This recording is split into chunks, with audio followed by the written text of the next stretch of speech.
16 कारण भावना भाग 27 विषय साधु समाधि भावना तारीख 15/9/1999। नमो अजंतानम नमो सत्तानम नमो आर्याम नमो विभुचाय नमो वेद सर्वसाम नमो सर्वेशाराय स्वानुभूत्या चकास्ते चित स्वभावाय भावाय सर्वभावन परच मंगलम भगवान वीर मंगलम गौतमोगम मंगलम कुंद कुंडालु जयं धर्मस्तु मंगलम सर्वमंगल मांगल्य सर्व कल्याण कारकम दानम सर्वधर्माणि जैनम जयतु शासनम ओंकार बिंदु संयुक्त नित्यं ध्यायन्ति योगिनः आमदं मोक्षदं च ओंकाराय नमः। रत्न ग्रंथ का आचार्य देव सम्मत भद्र आचार्य देव रचित इसका छठा ये भावना अधिकार, इसके ऊपर 16 कारण भावना का विषय है और पंडित सदाशिवदास कासलीवाल जी की टीका है।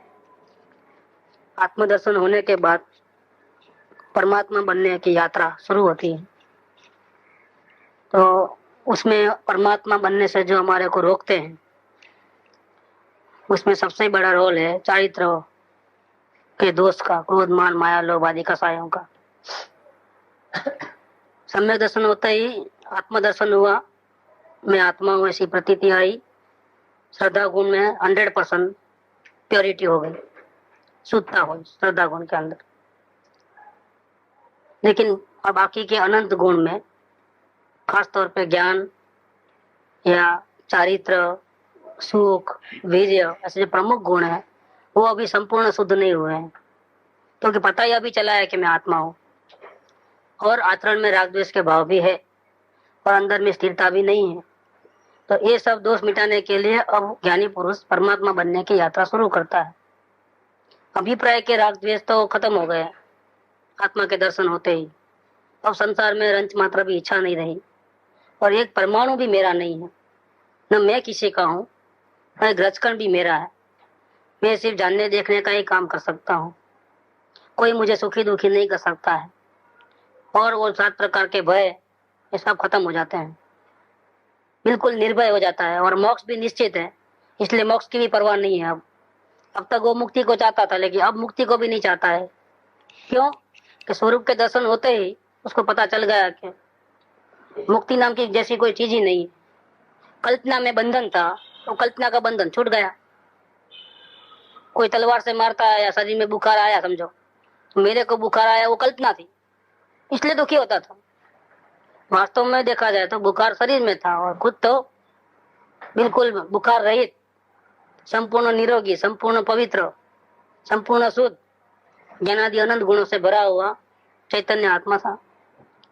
बुखार आया ही नहीं था, लेकिन इसको ऐसा भ्रम हो गया था, इसलिए दुखी था। जब स्वरूप का भान हुआ तो सारे प्रॉब्लम सॉल्व हो गए। मैं दुखी हूँ वो भी नहीं रहा, मैं संपूर्ण सुखी हूँ।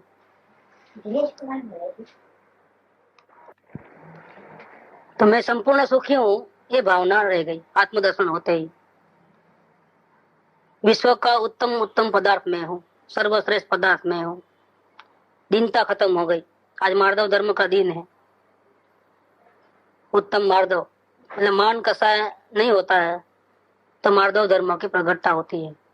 धर्म तो आत्म शांति वही धर्म है, लेकिन क्रोध गया तो उत्तम क्षमा, मान गया तो उत्तम मार्दव, ऐसा इस प्रकार से 10 प्रकार के 10 एंगल से कहा जाता है। बाकी धर्म तो धर्म है, आत्म धर्म, आत्मा की शांति मिले, अतीन्द्रिय आनंद मिले, उस आनंद के लिए किसी का सहारा नहीं लेना पड़े, 5 इंद्रियों का भी नहीं, मन का भी नहीं, शरीर का भी नहीं, अन्य परद्रव्यों का नहीं, बाह्य अनुकूलता का भी नहीं, और आत्मा के स्वयं पुरुषार्थ से अंतर्मुक्ता होवे और आत्मा के दर्शन में रहे, लीन रहे, और जो अतीन्द्रिय आनंद मिले वो धर्म है। अब जब ऐसा धर्म प्रकट होता है तब परिणति में क्रोध नहीं होता है, तो उसको क्या कहा? उत्तम क्षमा धर्म। उस टाइम में मान धर्म नहीं होता है, अभिमान नहीं होता है और भिखारी वृत्ति भी नहीं होती है, तो क्या बोलते हैं? उत्तम मार्दव धर्म प्रकट हुआ। तो 10 लक्षणी जो पर्युषण पर्व है वो कल से चालू हो गए। उसमें कल उत्तम क्षमा का दिन था, आज उत्तम मार्दव धर्म का दिन है। 10 दिन में अलग अलग 10 एंगल से आत्म शांति की बात चलती है। उत्तम क्षमा, उत्तम मार्दव, उत्तम आर्जव, ऐसा करके। तो स्वरूप का पता लग गया तो मान खत्म हो गया। अभिमान, अभिमान क्यों करता है जीव? कि संयोग अच्छे रहते हैं दूसरे से तो हम अभिमान में हो जाते हैं, लेकिन एक भी संयोग मेरा नहीं है, फिर अभिमान काय का करेगा? बंगला, मोटर, गाड़ी, सुंदर रूप, नाम, इज्जत, आबरू कोई मेरा नहीं है, फिर काय का अभिमान करेगा? स्वरूप का दर्शन करते ही वो अभिमान खत्म। और नहीं है अगर संयोग अच्छे और रोते रहता है, चिल्लाते रहता है, मांगते रहता है, भिखारी वृत्ति। लेकिन स्वरूप को देखते हुए भिखारी वृत्ति भी गई, दीनता भी गई। क्यों? कि मेरे पास कुछ कमी नहीं है, मैं संपूर्ण अनंत गुणों से भरा हुआ चैतन्य मात्र हूँ। तो परवाह नहीं रहती है, दीनता खत्म हो गई, गरीबी खत्म हो गई, तो उत्तम मार्दव धर्म प्रकट हो गए। अभिप्राय में राग द्वेष खत्म हो गए, लेकिन अब आचरण में भी राग द्वेष नहीं होना, उसकी वो यात्रा शुरू करता है। अंश मात्र भी आचरण में भी राग द्वेष नहीं होना। और आत्मा का दर्शन हुआ है, अंदर में शांति अनंत है वो मालूम है, लेकिन उस शांति को पूरा का पूरा वो इस्तेमाल नहीं कर सकता है, क्योंकि दृष्टि अंदर में नहीं है, अंदर में ठहर नहीं पाता है। तो अनंत शांति का भंडार देखा है और शांति मिली थोड़ी थोड़ी, तो ज्यादा शांति अंदर से ही मिले, इसके लिए वो अंतर्मुख पुरुषार्थ चालू करता है। इसमें रुकावट जो है वो क्रोध, मान, माया, लोभ आदि विकारों की है, तो उनको दूर करने के लिए पर्याय को तो पलट नहीं सकता, परिणाम को आगे पीछे नहीं कर सकता, तो क्या करता है फिर? परिणाम में से एकत्व चले गया है ज्ञान दशा होते ही, तो क्या करता है? सिर्फ भावना भाता है। जो आत्म भावना शुरुआत में भाई थी संपूर्ण शांति की, ज्ञान दशा के बाद भी वो भावना कंटिन्यू रहती है। देखो ये भावना का कितना बड़ा रोल है कि वेरी बिगिनिंग से शुरू हुई और जब तक परमात्मा नहीं बनेगा तब तक वो भावना खत्म नहीं होगी। हाँ, बहुत ये भावना का बहुत बड़ा रोल है। भावना है तो सत्संग की इच्छा होती है, भावना है तो कुसंग की अरुचि होती है, भावना है तो आत्म कल्याण का करने की इच्छा होती है, भावना है तो उसी भावना से सत्संग का योग मिलता है, भावना है तो सदगुरु मिलते हैं, भावना है तो बैलेंसिंग पावर आता है। अपनी बात चली थी ना, बैलेंसिंग पावर, प्रमाद भी नहीं और उतावली भी नहीं, तो ये मेरा झोला कैसे करेगा? ज्यादा ओवर कॉन्फिडेंस भी नहीं और अंडर कॉन्फिडेंस भी नहीं, ये इसका बैलेंसिंग कैसे करेगा? कौन करेगा? आत्मज्ञान तो हुआ नहीं। ये पूरा भावना का रोल है। ज्ञान में गलती है, विधि नहीं मालूम है, तो कौन सुलटेगा? कहाँ से सुलटेगा मामला? कौन सुझाएगा? सामने वाला सदगुरु है, कौन सुझाएगा? खुद को तो ज्ञान नहीं है, ये सुझाएगा कौन? पूरा आत्म भावना का रोल है टोटल। ये आत्मा भावना जितनी बढ़े उतनी ज्ञान में निर्मलता आती है। भले आत्मज्ञान नहीं हुआ है, लेकिन आत्म भावना जितनी बढ़ेगी, आत्म शांति की चाहना जितनी बढ़ेगी, जितनी उसका फोर्स रहेगा, उसके प्रमाण में ज्ञान में कुछ अभी कमी होगी वो भी पूरी हो जाएगी, मतलब वो निकल जाएगी, कमी गलतियां निकल जाएगी। ज्ञान बिल्कुल निर्मल, जैसा ज्ञानी का ज्ञान काम करे ऐसा ही मुमुक्षु का ज्ञान काम कर लेता है। अभी ज्ञान दशा के पहले ही रास्ता सूझ जाता है, और फिर जैसा ज्ञानी अंतर्मुख होते हैं वैसा वो भी अंतर्मुख हो जाता है। जैसे ज्ञानी अपने आत्मा का दर्शन कर लेते हैं, वो भी कर लेता है। वो कला आई किसने सिखाया? वो कला देव गुरु शास्त्र निमित्त थे, लेकिन उपादान में कार्य क्या हुआ? उपादान में क्या चीज थी? आत्म भावना। बस वो भावना ज्ञान दशा के बाद भी चालू रहती है, क्योंकि परिणाम को तो हटा नहीं सकते आप, आगे पीछे कर नहीं सकते। संपूर्ण शांति की भावना होती है तो उसके साथ 16 कारण भावना, वो आत्म प्राप्ति परमात्मा बनने की भावना का ही रूप है 16 कारण भावना। और शुरुआत में कहा ना कि जो ज्ञानी पुरुष इस प्रकार की 16 कारण भावना शुद्ध रूप से भावता है, और अगर वो सफल हुई तो उसी भाव में या तीसरे भाव में तीर्थंकर होकर के मोक्ष जाता है। ये 16 कारण भावना का ये शुद्ध रूप है। इसका अभी 7 भावना चल चुकी है, ये 8वीं भावना चल रही है, साधु समाधि भावना। साधु समाधि भावना के अंदर त्याग धर्म के अंदर क्या करता था पहले, पांचवी भावना के अंदर कि शरीर को, इंद्रियों को अच्छा लगे वो चीजों का त्याग करता था। तब भावना में क्या करता था कि भाई त्याग नहीं हो सकता है, चीज हाजिर है लेकिन इस्तेमाल नहीं करना, खाना पड़ा है लेकिन नहीं खाना, उसका नाम तपस्या, इच्छा ही नहीं करना। पहले में त्याग कर लेना, क्योंकि हम कमजोर है तो राग द्वेष हो जाते हैं तो उनसे दूर हटो। लेकिन कुछ चीजों से दूर नहीं हट सकते तो फिर क्या करना, इस्तेमाल करना छोड़ दो, अपने आत्मा में रहो। वो तब भावना, छठी भावना। और जब शरीर साथ बिल्कुल न देवे, तपस्या भी करने न देवे, अंधापा आ जाए, रोग हो जाए भयंकर, कोई उपसर्ग आ जाए, तो क्या करना। जब संयम का पालन नहीं हो सकता हो तो क्या किया जाए, तो उसको आत्म ध्यान पूर्वक शरीर को छोड़ देना, शरीर की परवाह नहीं करना, समाधि लगा देना। मतलब मृत्यु पर्यंत भी खाना पीना सब, उठना बैठना सब बंद, जहाँ है वहीं शरीर का त्याग कर देना। इसका नाम साधु समाधि भावना है। समय दृष्टि को किस प्रकार की होती है और साधुओं को किस प्रकार से होती है। समय दृष्टि को इस प्रकार से होती है क्योंकि वो अनशन तो नहीं लेता है। अनशन लेने वाली बात तो साधुओं को रहती है क्योंकि वो निर्विकल्प ध्यान कर सकते हैं उस टाइम में। और समय दृष्टि का जो अनशन लेता है तो इस प्रकार की बहुत तैयारी करने के बाद ही निर्विकल्प अवस्था आवे, इस प्रकार का अंतर में पुरुषार्थ करके करता है। लेकिन नॉर्मल कोर्स में क्या होता है, समय दृष्टि को इष्ट का वियोग होने पर, जिसको वो चाहता है और वो दूर चले जाता है और परिणाम बिगड़ते हैं, तब अनिष्ट का संयोग होने पर, जिसको नहीं चाहता है ऐसी परिस्थिति बन जाती है जिसको वो चाहता नहीं था। ऐसा होता है जब, तब जरा भी नहीं घबराता है, भय को प्राप्त नहीं होता है। कैसे नहीं प्राप्त होता है भय को, ज्ञान की दृढ़ता से, मनोबल से नहीं। ऐसे दुख तो सभी को आते हैं, तो ऐसे रोते रहेंगे तो क्या फायदा, हमको तो डट के मुकाबला करना है। तो क्या हुआ, वो मन का विचार हुआ। अंदर में तकलीफ है, अंदर में तो बहुत परिणाम की उथल पुथल चल रही है, लेकिन बाहर में क्या करता है, दृढ़ता से, आंख में से आंसू भी नहीं निकलता, इतनी दृढ़ता रहती है, मनोबल मजबूत है। जब ऐसे आफत आती है तो एकदम माइंड को कंट्रोल कर लेता है, मतलब वीरता आ जाती है उसको। तो ये ज्ञान बल नहीं है, ज्ञानियों को भी वीरता होती है, लेकिन ज्ञान बल और मनोबल में बहुत बड़ा अंतर है। मनोबल में दुख अंदर में होता है लेकिन बाहर से, अंदर से दबा करके बाहर में प्रकट नहीं करता है। और अगर ज्ञान बल है तो मेरा कुछ बिगड़ा ही नहीं है, मैं तो जैसा का वैसा हूँ, जो पहले था वैसा ही, मेरे स्वरूप में तो कुछ तकलीफ हुई नहीं है किसी प्रकार की। तो इष्ट का वियोग हुआ तो मेरा क्या चले गया, राजगद्दी से नीचे उतर गया। अब तक प्राइम मिनिस्टर था लेकिन वो हार गया इलेक्शन में, नीचे उतर गया, तो राजगद्दी चले गई, मेरा कुछ गया नहीं है। राजगद्दी मिल गई, मेरे को कुछ मिला नहीं है। तो इष्ट का वियोग होवे, अनिष्ट का संयोग होवे, लेकिन ज्ञान बल सके, मेरे स्वरूप में कुछ तकलीफ नहीं हुई है। ऐसा समय दृष्टि का जो श्रद्धा रूप ज्ञान है, अभिप्राय रूप, उसको दृढ़ करते हुए, समय दर्शन होते ही वो तो ज्ञान हो चुका है, लेकिन दृढ़ता नहीं थी। दृढ़ता नहीं थी इसलिए क्या करता है कि जब ऐसे प्रसंग बनता है तो उसके ही परिणाम आंदोलित दिखते हैं। जब ऐसी आफत आती है तो वो भी चिल्लाने लगता है अज्ञानी की तरह।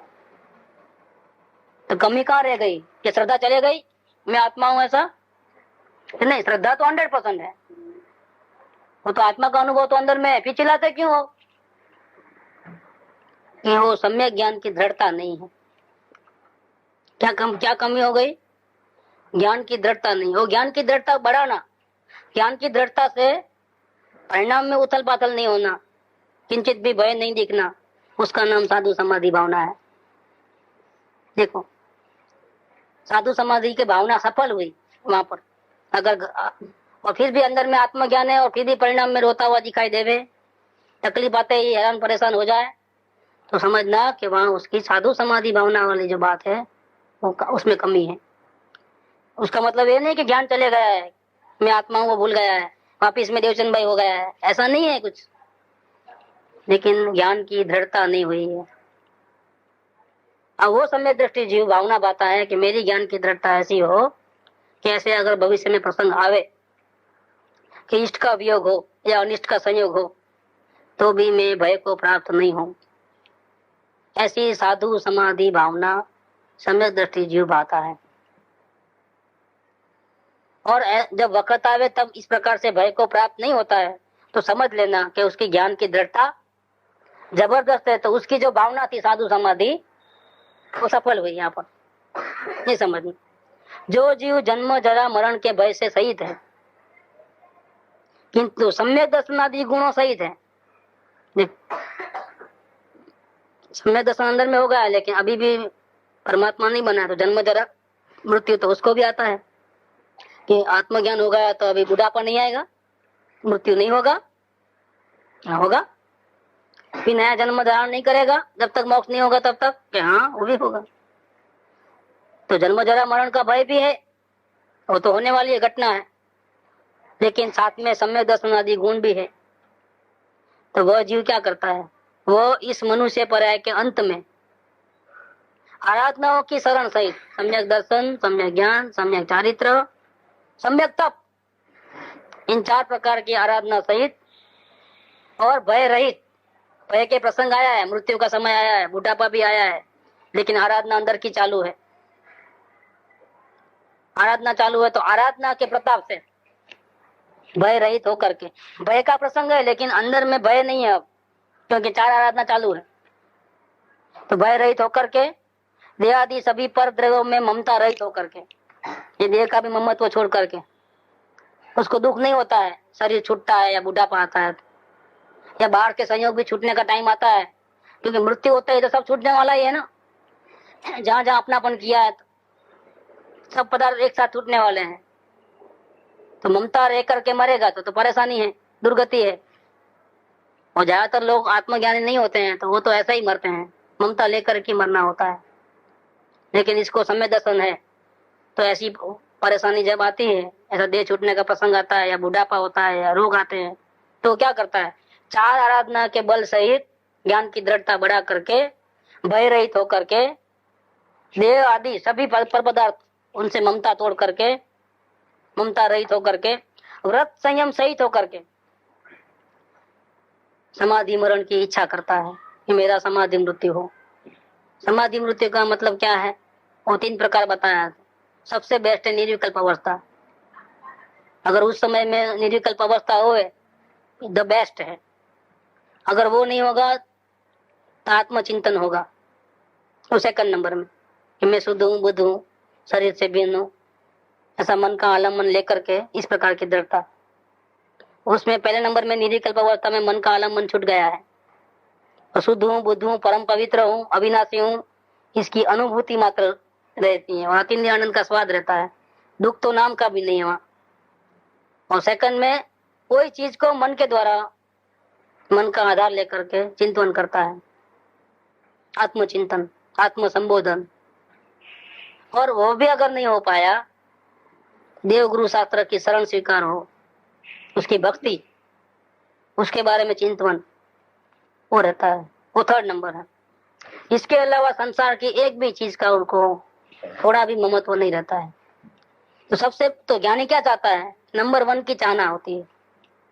फिर जितना वो पुरुषार्थ कर पाता है, जितनी अंदर की ज्ञान बल की दृढ़ता होती है, जितनी अंदर में स्थिरता कर पाता है, उसके के हिसाब से उसका देह छूटता है उस प्रकार से। लेकिन संयोगों की भावना तो ज्ञानी को कभी भी होती, एक दफे ज्ञान दशा आई तो संयोगों की भावना तो होती ही नहीं। ये 3 में से कोई एक होता है। एकदम टॉप लेवल पे निर्विकल्प अवस्था होती है, 2nd नंबर में आत्मचिंतन होता है और 3rd नंबर में देव गुरु शास्त्र वितरागी, उसका शरण भाव, भक्ति भाव रहता है। इस प्रकार से वो देह छोड़ता है। अंतर में इस प्रकार का रहता है मामला। तो ज्ञानी पुरुष चाहता है, उसको निरंतर, एक दफे ज्ञान दशा होने के बाद निरंतर वो भावना रहती है कि मेरा अगर अभी ऐसे तो मेरा मृत्यु नहीं है, लेकिन जब तक परिपूर्ण परिणति में वो मुक्ति नहीं हुई है, जब तक शरीर का साथ है, 4 आघाती कर्मों का उदय है, तब तक तो ये सब प्रसंग आएंगे ही, सुख दुख के प्रसंग। तो उस प्रसंग में अंदर मेरी आराधना कायम रहे, मेरे ज्ञान बल में वृद्धि हो, मेरे परिणाम में खलबली न हो और निर्विकल्प अवस्था में रहूं, ऐसी वो भावना बाता है। इस संसार में वो ऐसा सोचता है ज्ञानी पुरुष साधु समाधि भावना चल रही है ना। इस संसार में परिभ्रमण करते हुए मेरा अनंत अनंत काल बीत गया है। ज्ञानी पुरुष ऐसा सोचते हैं। समस्त समागम अनेक बार पाया है। देखो, प्रतिकूल संयोग भी अनंत बार मिला है और अनुकूल संयोग भी अनंत बार मिला है। नरक गति भी अनंत बार मिली है और भगवान के सम्मुखरण में भी मैं, देवगुरु शास्त्र की निकटता में भी मैं अनंत बार आया हूँ। समस्त प्रकार के समागम, अनुकूल हो चाहे प्रतिकूल हो, वो हमने अनेक बार पाया है, परंतु आज तक समाधि मरण प्राप्त नहीं हुआ है। देखो, मृत्यु जरूर हुआ है, क्योंकि तभी तो परिणति बदली ना। एक जगह से दूसरी जगह कैसे गया? मृत्यु भी अनंत बार हुआ है, जन्म भी अनंत बार हुआ है, 84 लाख योनि में बहुत भटका है, लेकिन एक बार भी मेरा समाधि मरण नहीं हुआ है। समाधि मरण हुआ है तो फिर वो ज्ञान सहित ही जन्म लेता है, लेकिन ज्ञान तो अभी हुआ है। अगर पहले समाधि मरण हुआ होता तो मिथ्या दृष्टि ही नहीं रहता था, तो जन्म के साथ ही जन्म दर्शन होता था, समय दर्शन लेकर के आता था और आत्मा की शांति बिल्कुल रहती थी। पैदा होते ही वो शरीर के साथ जो लगाव वो नहीं रहता था उसको, अगर समाधि मरण होता था। लेकिन हम पैदा हुए तो शरीर के साथ लगाव रहता था। भूख लगे तो परेशानी, प्यास लगे तो परेशानी, देखो फिर संयोगों के साथ भी लगा हो गया। लेकिन ज्ञान होने के बाद कहीं भी जन्म होगा अब तो ये मेरे माता है, ये मेरे पिता है, ये मेरा घर है, ये मेरा मकान है, बंगला है, जायदाद है, ऐसा नहीं होने वाला है। जन्म होते ही, जन्म से पहले से ही वो संस्कार है श्रद्धा के। तो राजा के घर में जन्म लेगा तो मैं राजा हूँ, मैं मनुष्य हूँ, मेरी इतनी संपत्ति है, नहीं होगा, अंदर से ही नहीं होगा वो। मैं आत्मा हूँ, ये बात रहेगी। तो जल में कमलवत रहेगा मेरी बिगिनिंग से। कोई भी परमाणु का ममत्व उसको नहीं होगा तो दुखी भी नहीं होगा। दुखी जीव क्यों होता है? मेरा मानता है फिर वो बिछड़ जाता है तो दुखी होता है, या मेरा मानता है उस पर अधिकार जमाता है वो नहीं होता है तो दुखी होता है। उसको वेरी बिगिनिंग से ही वो नहीं है। इसका मतलब क्या हुआ कि भूतकाल में जो हमने मरण किया है, जितने भी मरण किए हैं, तो समाधि मरण नहीं हुआ है, ज्ञान दशा सहित मरण नहीं हुआ है। ज्ञान दशा तो अभी हुई है। तो यदि समाधि मरण एक बार भी मिल गया होता तो फिर जन्म मरण का पात्र नहीं होता, फिर दुखी नहीं होता। लेकिन ऐसा कभी हुआ नहीं। संसार में परिभ्रमण करते हुए मैंने भव में अनेक नए नए देह धारण किए। ऐसी कौन सी देह है जो मैंने धारण नहीं की? ये डिस्कवरी चैनल वगैरह में आते हैं ना, कई प्रकार के जीव जंतु अलग अलग, अपन को कल्पना नहीं हो ऐसे, ये सब जगह अपन जाके आए सो है। कोई बाकी नहीं रखे, बड़े बड़े अजगर भी बने, शेर भी बने, हिरन भी बने, छिपकली बने, सब पानी की मछली और कई कई प्रकार के जीव हैं जो अपन देखे भी नहीं होंगे। पूरी परिणति में अपन जाके आए हैं, सब देह अपन धारण कर चुके हैं। ऐसी कौन सी देह है जो मैंने धारण नहीं की? अब इस वर्तमान देह में मैं क्यों ममत्व करूं? ये छूटे तो भले ही छूट जाए, इसको बिगड़ना है तो भले ही बिगड़े, चाहे साता हो चाहे असाता हो, चाहे निरोगी अवस्था हो चाहे रोगी अवस्था हो, चाहे भूख लगे चाहे न लगे, प्यास लगे चाहे न लगे, उसको अनुकूल सामग्री मिले चाहे न मिले, चाहे ठंडी गर्मी ज्यादा हो चाहे बराबर हो, सब कुछ। अब मुझे परवाह नहीं है। इस देह में ममत्व मैं क्यों करूं? जब देह से ममत्व टूटेगा तो संयोग मात्र से ममत्व टूट जाएगा। किसी की शर्म भी नहीं रहेगी, किसी का आलम्बन भी नहीं रहेगा, किसी का अंदर में रहना भी नहीं होगा, क्योंकि देह का ही ममत्व छूट गया है। यहाँ पर ऐसा अच्छा ये ठीक नहीं है, वो नहीं रहता है बात। ये जो नाटक होता है तो होता है, नहीं होता है तो नहीं होता है, अपने हिसाब से नहीं चलता है। पूरा सृष्टि में जो कुछ भी अब हो रहा है, अगर देह का ममत्व छूट गया, जब देह ही पीन लगने लगा तो फिर ये करूं ये अच्छा है और ये नहीं करूंगा तो अच्छा नहीं है, ये बात खत्म हो जाती है। जो हो रहा है सो हो रहा है, और नहीं हो रहा है सो नहीं हो रहा है, परिणाम में थोड़ी भी गड़बड़ नहीं है। सारी दुनिया से कट गया, जो अपने देह से कट गया वो सारी दुनिया से कट गया। फिर व्यवहार सब लौकिक बौकिक सब कुछ भी नहीं रहता, डर ही नहीं रहता है कि वो क्या समझेंगे, बुरा लगेगा, ऐसा होगा, वो नहीं रहता है। देह का संबंध टूटा था। जब देह अपना नहीं है तो और कौन अपना है? तो उनको तो जैसा वर्तन करना है करे। जब देह को जैसा वर्तन करना है करे तो उनको तो फिर सवाल ही नहीं है, वो तो कैसा भी वर्तन कर सकते हैं। अपने से अच्छा भी रह सकते हैं, अपने से बुरा भी रह सकते हैं, अपना सम्मान भी कर सकते हैं, अपने को गाली भी दे सकते हैं, अपने साथ नाता भी जोड़ सकते हैं और अपने साथ संबंध तोड़ भी सकते हैं। उनको जैसा ठीक लगे ऐसा करे। ये सब नाटक का एक हिस्सा है। मान सम्मान, लौकिक व्यवहार रहे या न रहे, लौकिक संबंध रहे या न रहे, सामाजिक संबंध रहे न रहे, ये सब नाटक का एक हिस्सा है। शरीर भी अनुकूल रहे न रहे, नाटक का हिस्सा है। और मैं कौन हूँ? मैं सिर्फ जानने वाला हूँ। फिर भय नहीं रहता है। ऐसा होगा तो वैसा होगा तो, ऐसा होगा तो भी नाटक का हिस्सा हो रहा है, वैसा होगा तो भी नाटक का हिस्सा है। फिर भय किस बात का रहता है? पूरा पंचायत ही खत्म हो गई।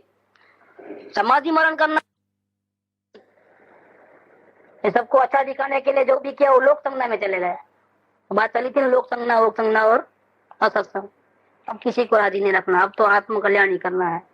जिसमें मेरी आत्मा राजी रहे, मेरी आत्मा शांति में रहे, वो काम मुझे करना है। जिससे मेरे को परेशानी होती है, बोझा लगता है, दुख होता है, संताप होता है, पीड़ा होती है, ऐसा कोई काम मुझे नहीं करना है। बहुत गलत आतड़्यो रजड़्यो અને અનંત સંસાર હું પાપી છું, હું બહુ મદોન્મંત અને કર્મરતી કરીને આ અનંત સંસારમાં હું રજડ્યો, આથડ્યો, ભટક્યો, હું અનાથ છું, निराश्रित છું।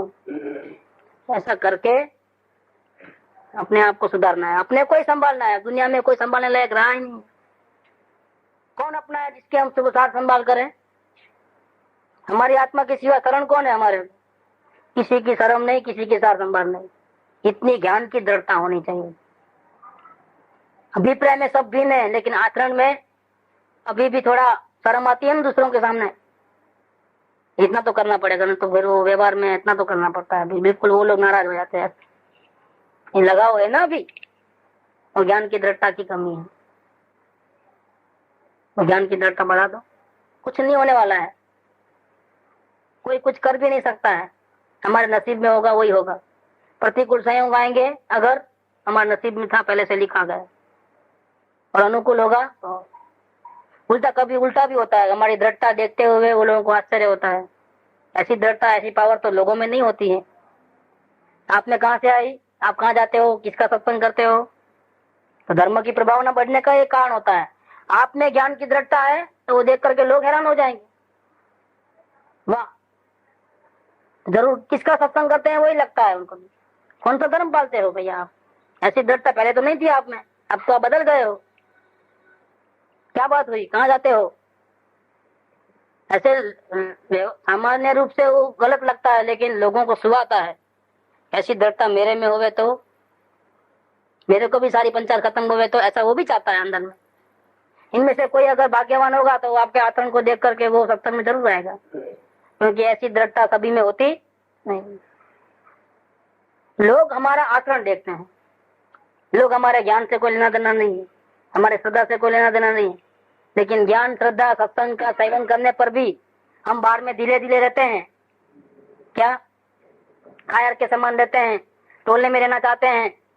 हमारा कोई पावर दिखता नहीं है उनको, तो उनको सत्संग की वैल्यू नहीं आती है। क्या जाते हैं सत्संग में? ऐसा सत्संग तो बहुत करते हैं। अभी क्या पर बदलाव हुआ है? बदलाव क्या है जीवन के अंदर? यहाँ तो बदलाव दिखता है आचरण में। ज्ञान की दृढ़ता हुई तो जीवन बदलता है। 100 लोग ऐसा करते हैं और हम अलग करते हैं। कुछ दिखने में आ जाते हैं, दिखावे में आ जाओगे। वो लोग पंचायत भी करेंगे, उंगलियां भी करेंगे, जलन भी करेंगे, सब करेंगे। उसका सब कुछ करने पर भी आप शांत, बिल्कुल ज्ञाता दृष्टा भाव, उतना ही प्रेम सबसे। वो भी सब परमात्मा है, उनको भी सब छुट्टी है। जैसा आया ऐसा बोलने की, जैसा आया ऐसा कमेंट करने की। विचारों को नहीं मालूम है तो वो तो ऐसा करेंगे। ऐसा करके ज्ञाता दृष्टा भाव में रहो। मुंह का चेहरा मत बिगाड़ो, उनके प्रति मन में भी द्वेष मत करो, लेकिन अपनी दृढ़ता को भी नहीं छोड़ना, वो भी करते रहना बराबर। हैरान रह जाएंगे। एक श्रद्धा से डेवलपमेंट, ज्ञान हुआ, ज्ञान की दृढ़ता हुई तो आचरण में इसका इफेक्ट आया। सब लोगों को मालूम पड़ता है कि हाँ वास्तव में कुछ हम कुछ धर्म करते हैं। हमारी दृढ़ता देख करके लोग झुक जाते हैं। लेकिन हम ही अभी ममता भाव में हैं। अभिप्राय में भले ही नहीं होगा, लेकिन अंदर में तो, बाहर में तो दिखता है कि हमको सबका राजी पना ही चाहिए। किसी को हम नाराज नहीं करना चाहते हैं, किसी के सामने उनको अच्छा लगे वैसा काम करना चाहते हैं। तो भैया इधर तो समाधि मरण करना है, तो ऐसे भाव होंगे तो नहीं चलेगा। आप परमात्मा बनने को निकले हो तो फिर अभी क्या की लपन छप्पन है। अब किसकी शर्म। ऋषभ देव मोक्ष में गए तो मरीचि कुमार को नहीं जाना, तो नहीं गए, तो क्या रुक गए कि नहीं अभी भी तीर्थंकर का जीव दोनों साथ में जाएंगे जब तक मैं भी रहूं यहाँ। मैं तुम्हारी मर्जी, तुमको बाद में आना है बाद में आओ, हम तो चले। तुमको विरोध करना है तो विरोध करो, जाओ निगोद में भटको, नरक में भटको, तुम्हारी मर्जी है, हम रुकने वाले नहीं है। चले गए हो। उनके ज्ञान में था कि ये 24वां तीर्थंकर है, ये भी भटक भटक के आखिर आने ही वाला है, ज्ञान में पहले से मालूम था। लेकिन रुकते नहीं है, कोई रुकता नहीं है, रास्ता बता देते हैं, चलना है चलो, नहीं चलना है मत चलो, रास्ते पे चले। वैसा है इधर। ऐसी कौन सी देह है जो मैंने धारण नहीं की। अब इस वर्तमान देह में क्यों ममत्व करूं। भूतकाल में भले गलती की, वर्तमान में समझना है। वर्तमान में अब जरा भी ममता नहीं करना है। मुझे भव में अनेक स्वजन कुटुंबी जनों का भी संबंध हुआ है। आज कोई पहली बार ही स्वजन नहीं मिले हैं कि जिसकी मैं शर्म रखता हूँ, जिसको राजी दिखाने का मैं प्रयत्न करते रहता हूँ।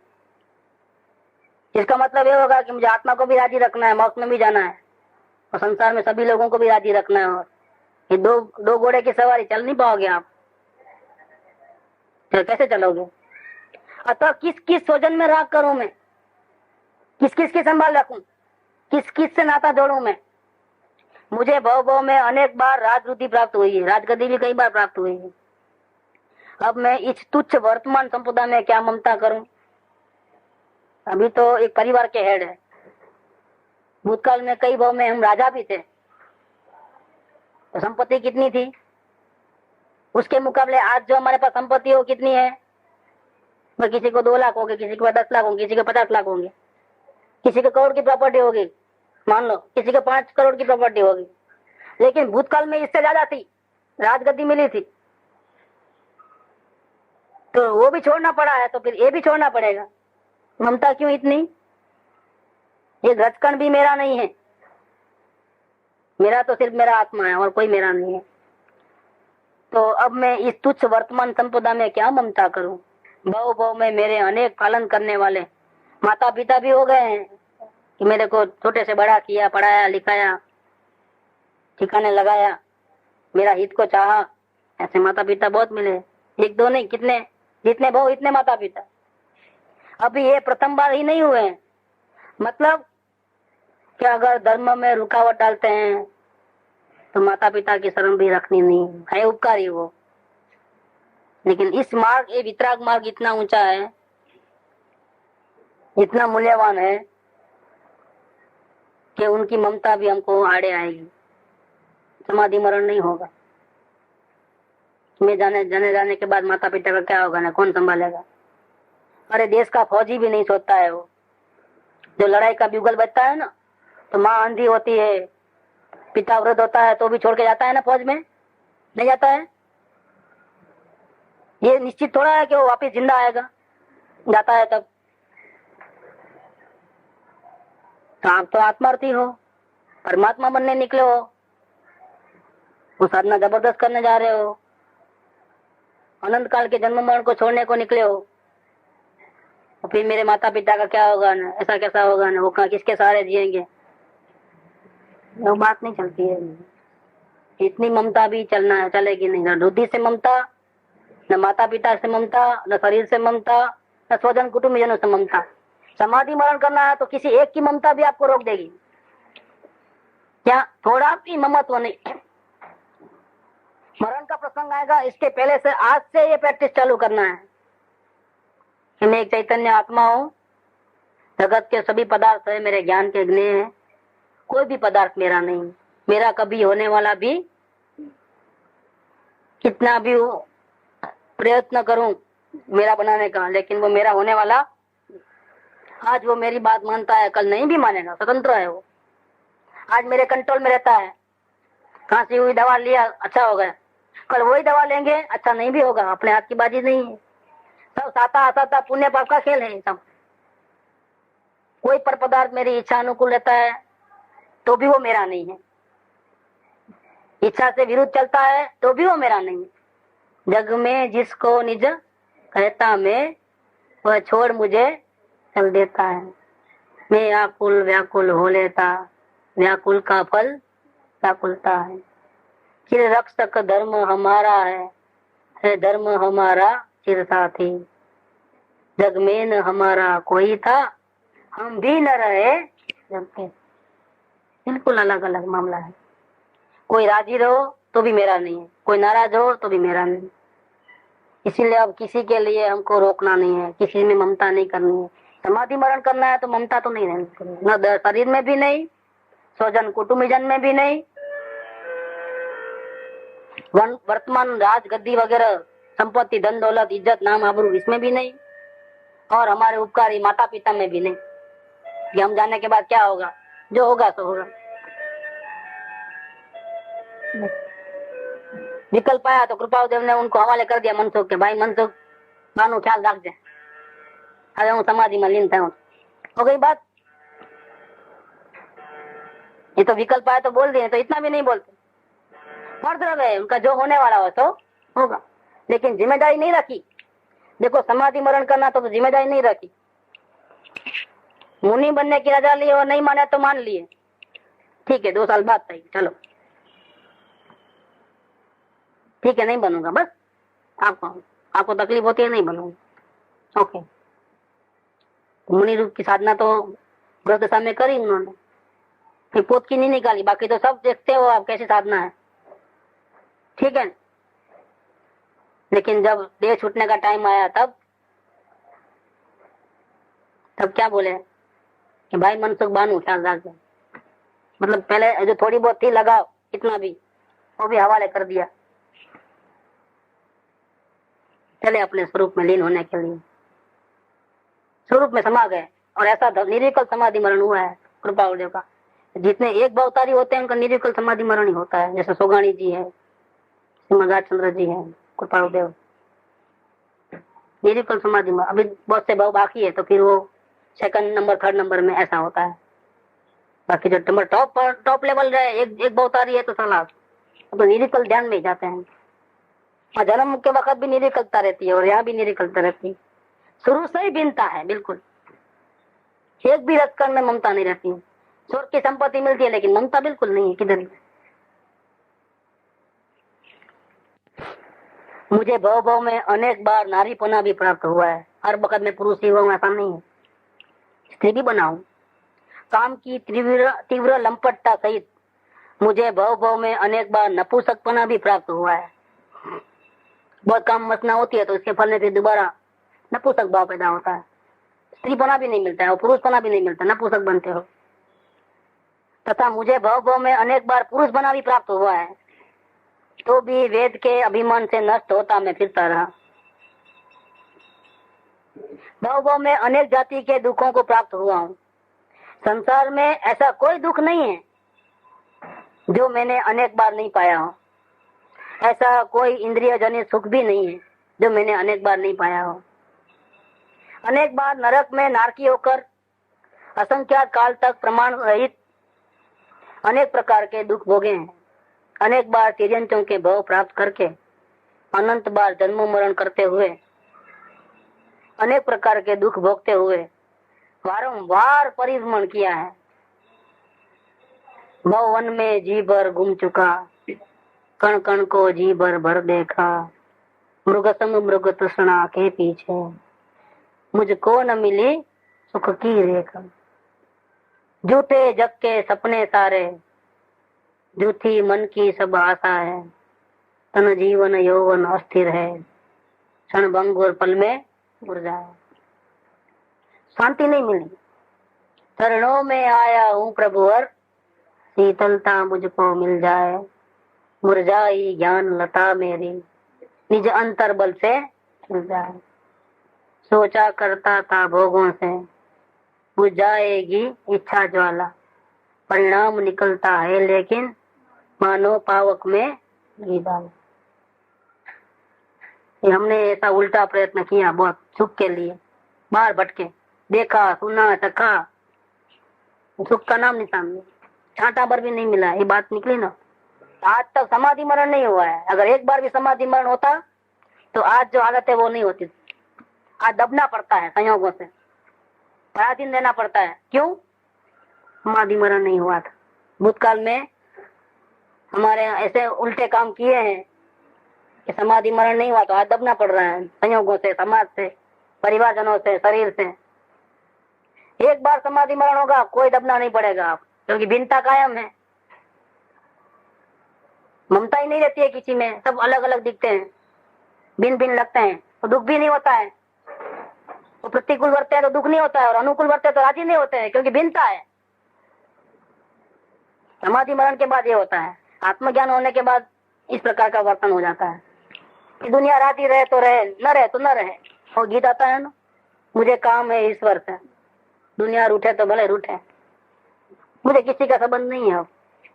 मेरा आत्मा परमात्मा जो है मेरा मिल गया है, मुझे इससे लेना देना है। मुझे राजी रखना है तो इसको रखना है, ध्यान रखना है तो उसकी समाधि का रखना है, शांति का रखना है। मुझे दुनिया वाले से रूठे तो भले रूठे, अब परवाह नहीं है कुछ। ये बात इधर चली है। समाधि मरण करना है तो कितनी तैयारी होनी चाहिए, उसकी बात चल रही है। अनेक बार तिर्यंचों के भाव प्राप्त करके, अनंत बार जन्म मरण करते हुए, अनेक प्रकार के दुख भोगते हुए वारंवार परिभ्रमण किया है। मैं अनेक बार धर्म वासना रहित मिथ्या दृष्टि मनुष्य भी हुआ हूँ। अनेक बार देवलोक में भी जन्म प्राप्त हुआ है। अनेक भवों में जिनेंद्र देव की पूजा भी की है। अनेक भवों में गुरुओं की वंदना भी की है। अनेक भवों में मिथ्या दृष्टि होकर कपट पूर्वक आत्मनिंदा भी की है। देखो, गलतियों का एहसास भी किया है और अपने आप को कोसा है। ऐसा क्रोध क्यों हुआ, ऐसा अभिमान क्यों हुआ, मुझे ऐसा नहीं करना था। लेकिन क्या, कैसे किया? कपट पूर्वक। इसका मतलब क्या? शुद्ध अंतःकरण की भावना रहित। वैराग्य आया जबरदस्त, थोड़ा अफसोस हुआ, प्रतिक्रमण करते हैं ना, ये चिल्लाचालू प्रतिक्रमण कैसे होते हैं? ऐसे होते हैं। तो पूछा था वहां पर कुलपाल जी में प्रश्न, वो नाम तो नहीं मालूम। वो प्रतिक्रमण तो हम तो ऐसा करते हैं कि भूतकाल में आज तक जो भी हुआ है सब माफ, ऐसा करते रहो, दोबारा गलती करना, फिर अगले साल उसका प्रतिक्रमण करते।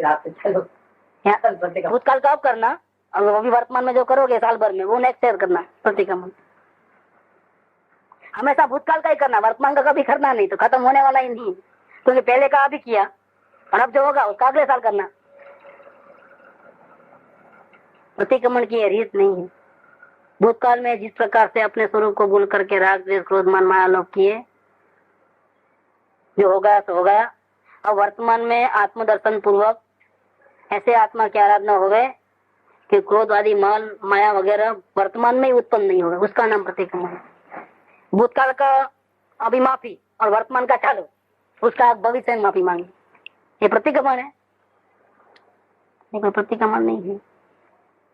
तो कपट पूर्वक आत्मनिंदा की है। शुद्ध अंतःकरण की भावना से अगर होता तो ऐसा नहीं होता प्रतिक्रमण। कपट पूर्वक आत्मनिंदा भी की है, प्रतिक्रमण, सॉरी सॉरी, माफ, मिच्छामि दुक्कडम, काका मिच्छामि दुक्कडम, तेरा मिच्छामि दुक्कडम भी सही नहीं है। वास्तव में तूने क्रोध किया नहीं है, और किया है दूसरे का बुरा नहीं किया है। किसका बुरा किया है? स्वयं का मिच्छामि दुक्कडम तो किया नहीं, कभी किया?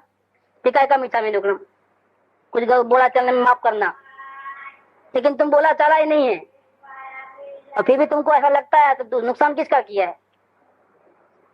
दूसरे अगर दुखी हुए तो अपने मोह के कारण दुखी हुए, उसको तूने दुखी नहीं किया है। तूने किसको दुखी किया है? क्रोध मान माया लोभ करके, उसका मिच्छामि दुक्कडम, उसका तो नहीं, हम दूसरे का करते हैं। वो साल में 355 दिन गड़बड़ करना, एक दिन आता है बड़ा प्रतिक्रमण करके मिच्छामि दुक्कडम, मिच्छामि दुक्कडम। वो भी दोस्तों के पास, मित्रों के पास, दुश्मनों के पास तो कोई मिच्छामि दुक्कडम करना जाता ही नहीं। पहले वो आएगा तो मैं करूंगा, मैं बड़ा हूं तो छोटा पहले करे तो मैं करूं, नहीं तो नहीं करूं। देखो, ये कपट पूर्वक आत्मनिंदा की है भव भव में। अगर आत्मनिंदा भी की है तो ऐसी की है। अनेक भवों में दुर्धर तप भी धारण किया है, उपवास आदि, हठम, महाकमण, वर्षी तप। ये कोई पहली बार कर रहे हो? अनेक भवों में दुर्धर तप किया है। अनेक भवों में भगवान के समोसरण में भी होके आया हूँ, तथा अनेक भवों में श्रुत ज्ञान के अंगों का भी पठन पाठन आदि का अभ्यास किया है। 11 अंग और 9 पूर्व अभी आगे आएगी कि 11 अंग किसको बोलते हैं। आप चक्कर आ जाएंगे पूरा। पहला अंक का बात सुनोगे तो चक्कर आएंगे, अब 11 तक पहुंचोगे तो सीधा बेबानी हो जाना है, इतनी बात निकलेगी। इतना भी सब किया है। श्रुत अनेक भवों में श्रुत ज्ञान के अंगों का भी पठन पाठन आदि का अभ्यास किया है, तो भी अनंत काल से भव निवासी रहा, कभी मुक्ति मिली, भटकते रहा उधर से उधर, उधर से उधर। यद्यपि जिनेंद्र की पूजा करना, गुरुओं की वंदना करना, आत्मनिंदा करना, दुर्धर तपस्चरण करना, समूहशरण में जाना, जिन श्रुत के अंगों का अभ्यास करना इत्यादि कार्य तो प्रशंसा योग्य है। ऊपर जो बात की, इसका मतलब अभी छोड़ देना ऐसी बात नहीं है, नहीं करना ऐसी बात नहीं है कि चलो अब इससे भी नहीं हुआ तो मारो गोली, ये भी नहीं करना, क्या ऐसा नहीं है। तो प्रशंसा करने योग्य है। पाप का नाश करने वाले हैं, पुण्य बंध के कारण हैं। लेकिन बात ये चलती है तो भी सम्यक दर्शन के बिना वो अकृतार्थ है। बात किसकी चल रही है कि नहीं, अब इतना करने पर भी नहीं हुई मुक्ति तो काय को मगज मारी, चलो छोड़ो सब, न सत्संग में जाना है, न पूजा भक्ति, कुछ नहीं करना है, न आत्मनिंदा भी करना है, क्योंकि हमारी आत्मनिंदा तो झूठी है ना। अब करना काय को, मीठा में दुक्रम तो हमको सच्ची विधि आती नहीं है, तो हम तो झूठी विधि भी छोड़ दे रहे क्या। अब किसी को मीठा में दुक्रम करना जाना नहीं है, मैं नहीं चलेगा। तो सब तो मिच्छा में दुक्रम करना, जिन पूजा करना, भक्ति करना, प्रवचन सुनना, सत्संग करना, वो तो प्रशंसा योग्य कार्य है। पाप का नाश करने वाले हैं, पुण्य बंध के कारण हैं, तो भी सम्यक दर्शन के बिना अकृतार्थ हैं। मतलब भवों का नाश होता, ये भवों का नाश नहीं होता, ये बताना है इसमें। पहले हुआ नहीं है और अब भी करोगे तो सम्यक दर्शन के बिना वो भवों का नाश नहीं होगा। सम्यक दर्शन बिना अकृतार्थ है, अकार्यकारी है। कितना भी करो संसार परिभ्रमण को नहीं रोक सकते हैं। सम्यक दर्शन बिना समस्त क्रिया पुण्य का बंद करने वाली है। सम्यक दर्शन सहित अगर ये होवे क्रिया, तभी संसार का नाश कर सकती है। और यही बात आत्मानुशासन ग्रंथ में भी कही है, उसकी गाथा नंबर 15, उसकी बात यहाँ की है। अर्थ श्लोक का, पुरुष के संभाव, ज्ञान, चारित्र और तप, इनका महानपना पाषाण के महानपने के समान है। यही सम, बोध, चारित्र व तप यदि सम्यक तो सहित हो तो महामणि के समान पूज्य है। क्या भाव आप इसका, आप कि जगत में मणि भी पाषाण है और अन्य रेती का पत्थर भी पाषाण है। दोनों पत्थर के टुकड़े ही, और कुछ नहीं, चाहे हीरा हो चाहे रेती हो। जैसे कोई मनुष्य साधारण पत्थर तो मन दो मन लेकर के भी लेके जावे ना और बेचे ना, तो 1 पैसा ही मिले और उससे 1 दिन का पेट भी नहीं भरे। और मणि अगर अति भर भी मिल जाए, कैरेट क्या, और बेचे तो हजारों रुपये मिले, समस्त जन्म की दरिद्रता मिट जावे। उसी प्रकार से संभाव, शास्त्रों का ज्ञान, चारित्र का धारण और घोर तपस्या, ये सम्यक तो बिना बहुत काल धारण करे तो राज्य संपदा मिल जाएगी, तो फैल नहीं जाएगा, कुछ तो मिलेगा। मन कसाय के प्रभाव से देवलोक में पैदा हो जाएगा, फिर वहां से मरकर 1 इंद्रिय आदि पर्याय में परिभ्रमण करेगा, क्योंकि पेट भरने वाला नहीं। किंतु यदि यही चीजें सम्यक तो सहित होवे तो संसार परिभ्रमण का नाश करके तो मुक्त हो जाएगा। क्रिया वही की वही है, लेकिन सम्यक तो रहित तो मुक्ति नहीं होगी, सम्यक तो सहित तो मुक्ति हो जाएगी। सम्यक्त्व के बिना जो मिथ्या दृष्टि है वह जिनराज की पूजन करे, निर्ग्रंथ गुरु की वंदना करे, समूह शरण में जावे, जिनागम का अभ्यास करे, उत्कृष्ट तप करे, तो भी अनंत काल तक संसार में ही निवास करता रहेगा। इस 3 लोक में सुख दुख की सभी सामग्री इस जीव ने अनंत बार पाई है, कुछ भी दुर्लभ नहीं है। एक साधु समाधि रूप जो रत्नत्रय की लब्धि है, क्योंकि ये लब्धि तो अनुभूति होने के बाद ही प्रकट होती है। साधु समाधि भावना सफल कब होती है? मिथ्या दृष्टि को तो कभी होती नहीं, बड़े संसार ले अनशन करे, और हाँ वो तो वैसा ही है। साधु समाधि तो जिसको आत्मज्ञान हुआ है उसको ही हो सकती है, लब्धि बाद में प्रकट होती है। एक साधु समाधि रूप जो रत्नत्रय की लब्धि है, उसे निर्विघ्न परलोक तक ले जाना दुर्लभ है। कुछ भी दुर्लभ नहीं है संसार में, लेकिन ये दुर्लभ है। कौन से? साधु समाधि होवे, निर्विकल्प अनुभूति में दे छोड़े। वो उसको सफलता पूर्वक उसको धारण करके उसको परलोक तक लेके जाना वो दुर्लभ है। जो रत्न त्रय सहित होकर के देह को छोड़ता है उसको जो साधु समाधि होती है उसकी प्राप्ति दुर्लभ है। साधु समाधि चतुर्गति में परिभ्रमण के दुख का अभाव करके निश्चल स्वाधीन अनंत सुख को प्राप्त कराती है। जो पुरुष साधु समाधि भावना को निर्विघ्न रूप से प्राप्त करने के लिए इस भावना को भाता हुआ इसका महान अर्घ उतारण करता है वह शीघ्र ही संसार समुद्र को पार होकर के अष्ट गुणों का धारक सिद्ध परमात्मा बन जाता है। इस प्रकार साधु समाधि नाम की ये 8वीं भावना का वर्णन पूरा हुआ। ये 8 भावना हुई। 27 लेक्चर में ये 8 भावना पूरी हुई। कल से फिर नई भावना शुरू होगी। सुख धाम अनंत सुसंत चही दिन रात रहे तद ध्यान मही प्रशांति अनंत सुधामय जे प्रणमु पद